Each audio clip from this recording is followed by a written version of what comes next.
I've been thinking a lot about Elizabeth Smart and the day that she was found.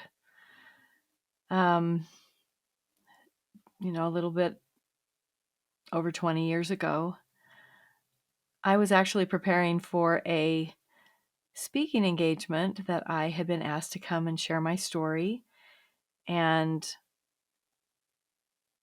I had been working with my mom, telling her what was happening with me while she was telling me what was happening with her and the family at home while I was missing. And we had decided that we were going to self-publish or publish our story, which had started as just like a family history, like let's tell our story to each other to help each other understand what had happened. And um, yeah, that's my mom and dad when they were engaged to be married right there. My sister Karen made us this blanket um, for Christmas. And I've been thinking about when Elizabeth Smart was found that day. And as I was preparing to go and speak, and we had decided we were going to publish our book. It was published that same year in 2003, Stolen Innocence.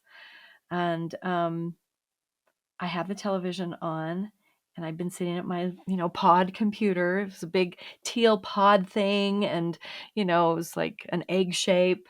And I'd been writing down some thoughts and some notes.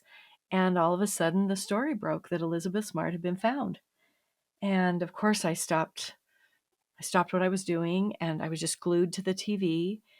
And I was just so fascinated that she was alive and so happy that she was alive. And I was like, oh my gosh, this is amazing. And I began to have all of these kind of emotional responses to the whole thing. And it was funny because my retired FBI agent called and he said, "Are you okay? Are you having post-traumatic stress feelings?" And I was like, I just feel overwhelmed. I just want to cry. And I did cry throughout the day. And there was a moment when I had a couple of friends and other family members that reached out as well to ask me how I was doing and just thinking back about my own kidnapping and being found and her being found. And I had this a moment, this kind of epiphany where I realized that I wasn't so much feeling like I was having post-traumatic stress as much as I was having this amazing sense of joy and like hope, and that I wanted to be an advocate, and I wanted to talk to her because I knew that the next few years and maybe many, many years, she would go through various stages of a variety of feelings, and it would be hard. And as soon as I saw her first pictures where she had the little veil and she was like out in some kind of a public place and there were other people around and there was a picture of her with this little veil on her, this little over her face. And I immediately was like, oh my gosh, I knew what had happened to her. And so as the news cut back and forth between these pictures of her, and then they were going down the streets telling people, did you know, have you heard the good news? Elizabeth Smart's been found. And various people were like, oh, yes, we've been praying for her family. We're so happy for her and for all of them. And we're hoping that she's okay. And, there were positive remarks. And then at one point, the newscaster stopped at a car that had its window rolled down, and the woman had her hands on the steering wheel. And he said, hey, did you hear the good news? Elizabeth Smart's been found. And the woman took her hands off the steering wheel and folded her arms in front of her and said, oh, well, I just think this is disgusting. I mean, didn't she know how much time and money we were spending trying to find her?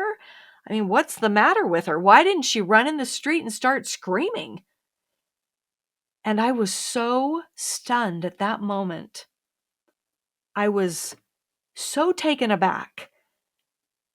And I went, oh my gosh, is that what people think? Is that what people think? Don't they know what grooming is?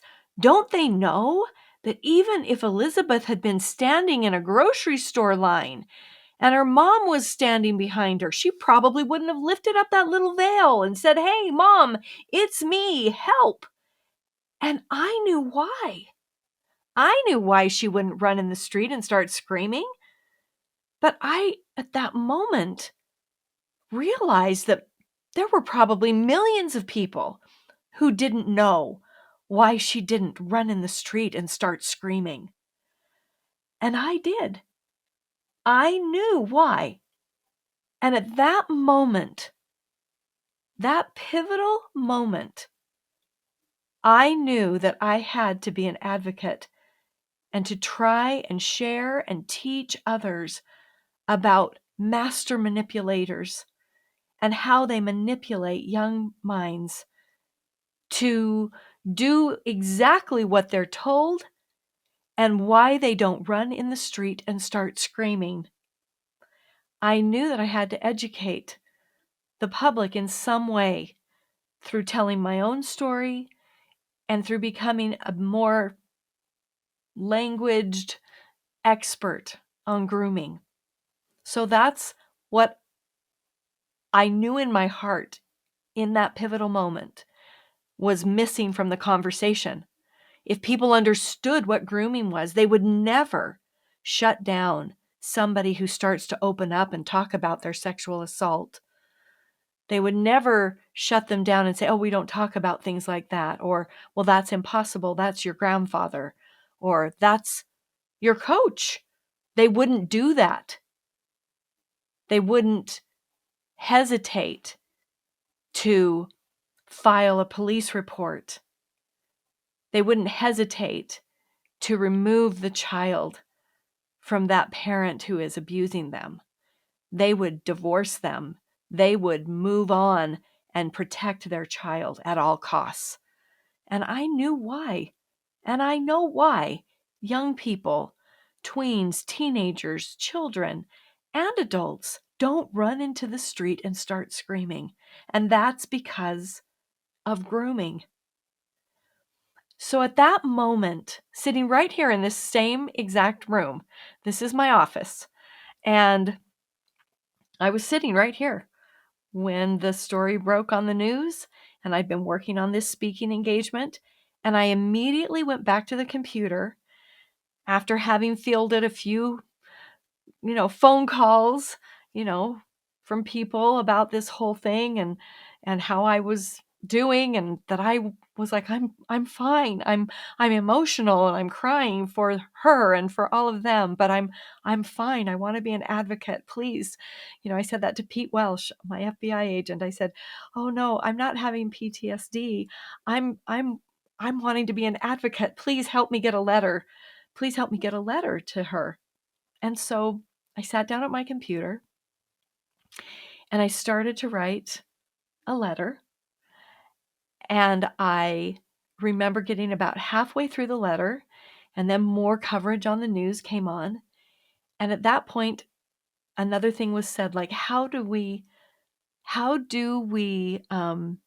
somebody asked the question, like, how do we end the cycle of abuse or something like that? Or how does this kind of abuse happen?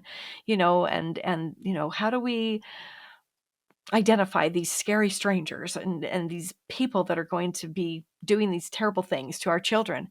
And it was something about the word scary strangers that just hit me like, it's never a scary stranger.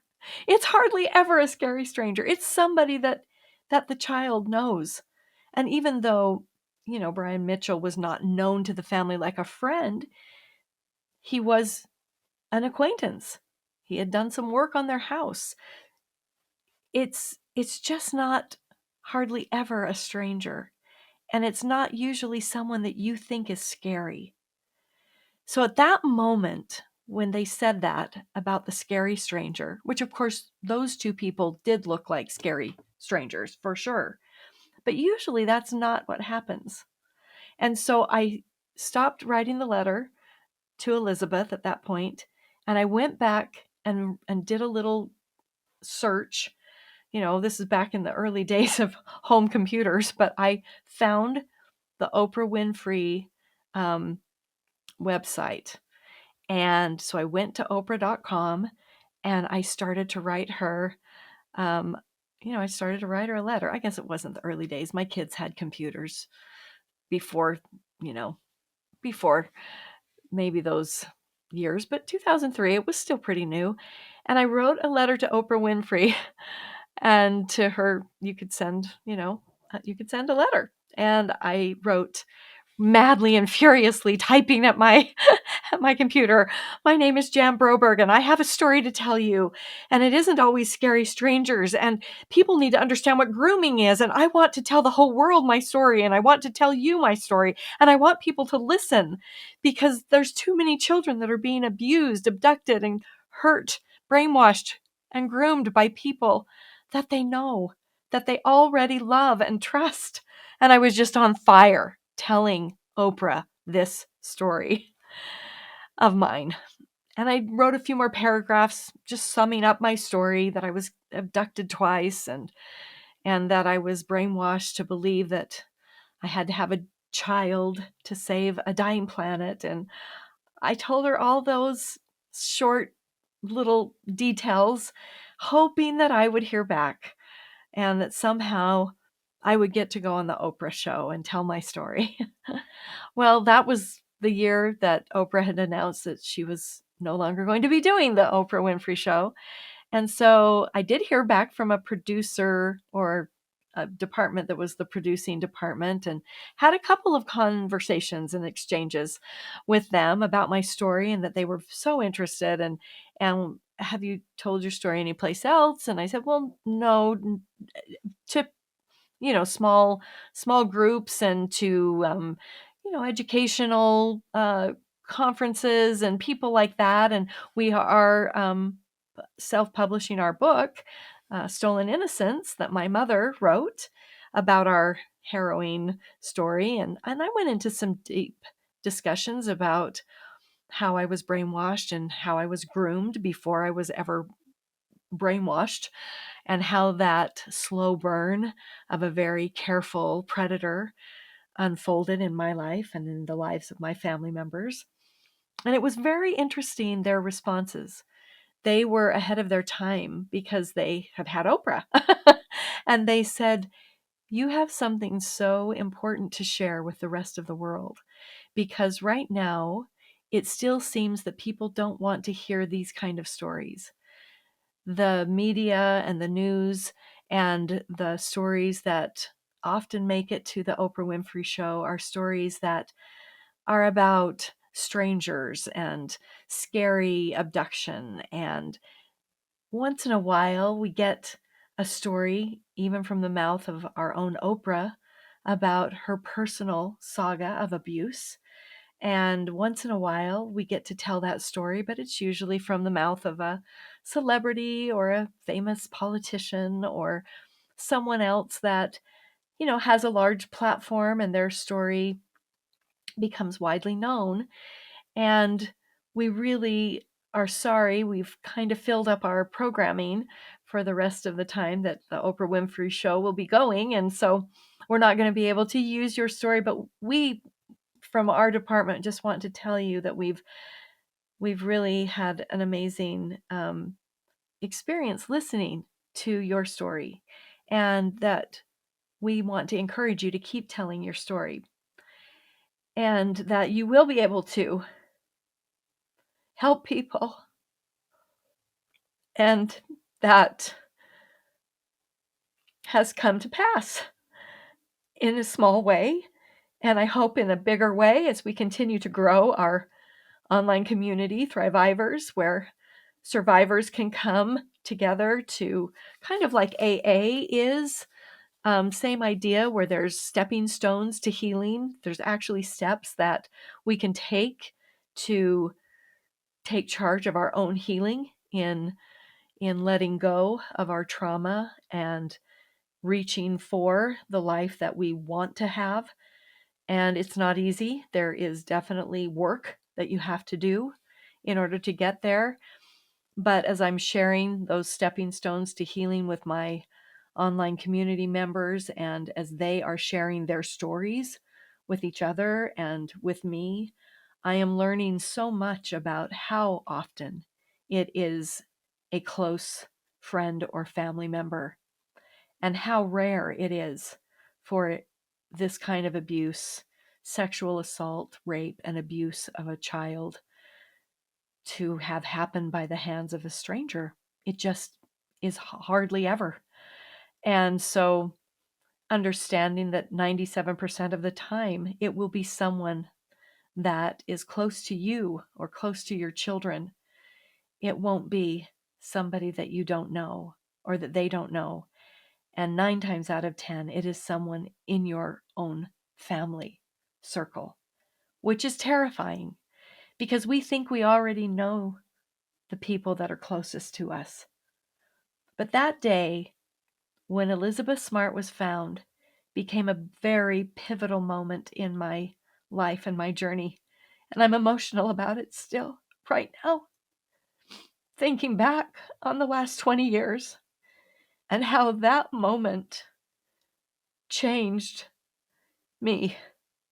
It changed where I wanted to go with my story and how I knew that grooming was the missing component, that people don't see it because it's so subtle and it's a slow process and it's happening by people that you think you can already trust and that you already think you know.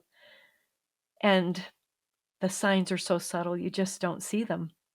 You miss it.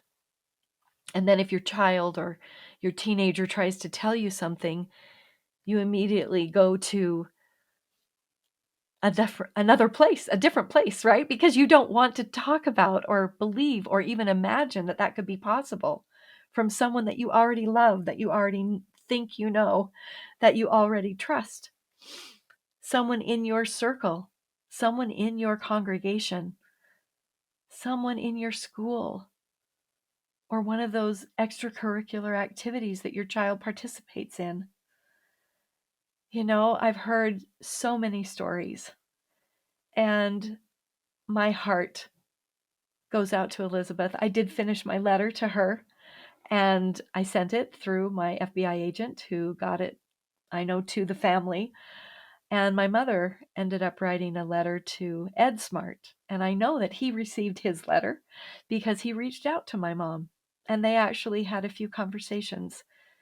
And if there was ever a person that I would want to team up with to make an impact in the world of child abuse of all kinds, but in particular, child sexual rape, abuse, and assault, it would be Elizabeth. It would be Elizabeth and about 10 other super powerful women that I have come to know who all have stories. And as we have moved forward with our foundation, the Jan Broberg Foundation, as we are planning summits and gatherings to bring the best minds around healing and the best minds around trauma and the best minds around prevention and awareness, it's very exciting to see that there are many people who care about this incessant malady that continues to rob our children and young people of their happy childhoods. And I have often said, I want those who did not have a happy childhood because they suffered severe trauma like child abuse to know that you can claim your happy childhood at any age, and that my work and what I'm doing is to help you do that very thing. I want people to see themselves as the survivors, as the empowered, thriving individuals who can move mountains with their stories, with their words, with their own awareness, with their healing. and help them take that journey that does take work. It doesn't come free. And that was a lot what my letter to Elizabeth said. As you go through different stages of life, your trauma and what you've been through will come back because you have new ways you need to deal with it in order to move forward in becoming, a, to having a boyfriend, to having a fiance, or to getting married.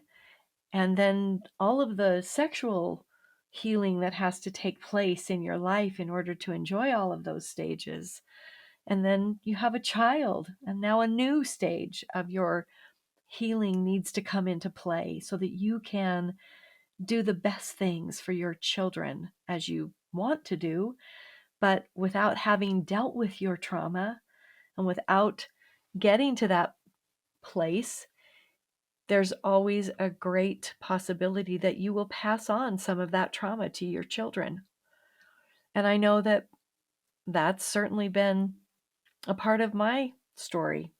And I just am now in the place in my life and the time in my life where I know that if we come together with our brightest minds, we can make an impact for change so that our rape culture can change to a culture who actually favors the truth coming out of the victims' mouths, who isn't trying to disprove them from the first interview, but is trying to prove that what they went through and what they suffered is real and true. That's why our slogan at Thrivivors is be believed. So many of you, so many listening to this podcast of one, just sharing with you my thoughts and experiences about that day 20 years ago when I stepped through to another side of how my experience could help heal someone else if I could teach them, their family members, the other people around them in their schools or in their legal departments or in their social departments, that grooming is why we do not run into the street and start screaming.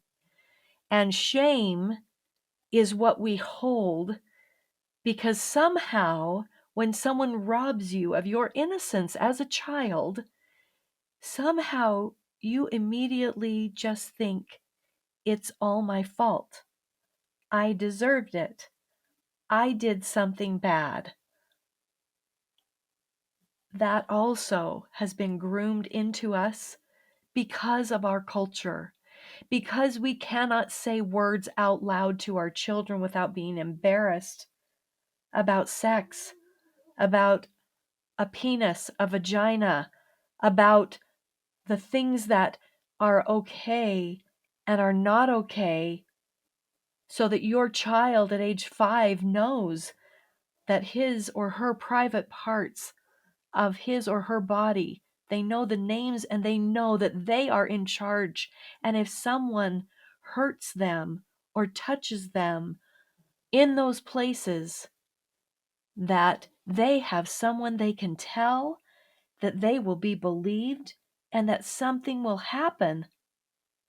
In our rape culture, too often, nothing happens. And we cannot allow that to continue. So I thank you for listening to this podcast. I ask you to continue to listen to this podcast, to subscribe, to go to our Thrivivors community and check yourself in, because you're worth it, because you deserve to have a place where you are believed, where you are the most important person in your life, that your healing is just as important as anyone else's problems or the dishes or the driving the kids to school. You have to take time for yourself and invest in your own healing. We have our Thrivivors.com that you can go to find out more information about our community. But it is a place where we are doing the steps to heal. If you want to have happier lives, more productive lives, better jobs, more money, better experiences with your partner, better sex, better interpersonal relationships at work, if you want those things in your life, trust me, 99% of those things are contingent upon your healing. There are habits of happiness, habits that will invoke greater joy and hope and put you on a path that will give you more resilience, more power in your journey. And that's what I'm doing with our community, with our newsletter. You can sign up for the newsletter at the Broberg Foundation.org.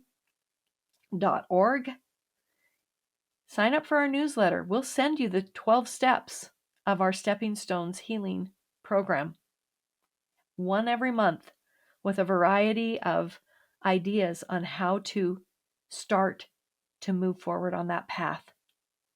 Join our community where you'll be safe and never judged. You'll have other people who will share their stories, and you can share your own story when you're ready to. Thank you so much for listening today. I want Elizabeth Smart to know that she is one of my heroes, and I wanted to tell everyone my story that related to her being found, and that she is living a life of advocacy. As I step into that ring with her and many others like her, I hope to be able to also make an impact on this world that moves us from a rape culture to a culture that believes victims and seeks for evidence to convict and remove the perpetrators from our lives. We cannot continue to let this be okay. Please join with me. If you'd like to donate to our summit and the foundation's goals, you can visit our foundation website, thejambrobergfoundation.org. You can also join our newsletter, our Thrivivors community, subscribe to this podcast, follow us on Instagram and all of our other social media postings. We love that. And we hope to continue this conversation until we solve the problem. And that's a wrap for today's episode. Thank you for tuning in and sharing the journey with us. Remember, healing from childhood trauma is a lifelong process, but with patience, persistence, and self-care, happiness and thriving are achievable. If you or someone you know is struggling with childhood trauma, know that you're not alone, and there is help available. Please reach out to a trusted friend, family member, or mental health professional for support. And be sure to join our online community, Thrivivors, for continued support and resources on your healing journey. Connect with others who understand what you're going through and find encouragement and motivation to keep moving forward. Until next time, keep spreading love, joy, and hope. Stay happy and healthy, and we'll see you in the next episode of the Childhood Trauma, Happiness, and Thriving podcast.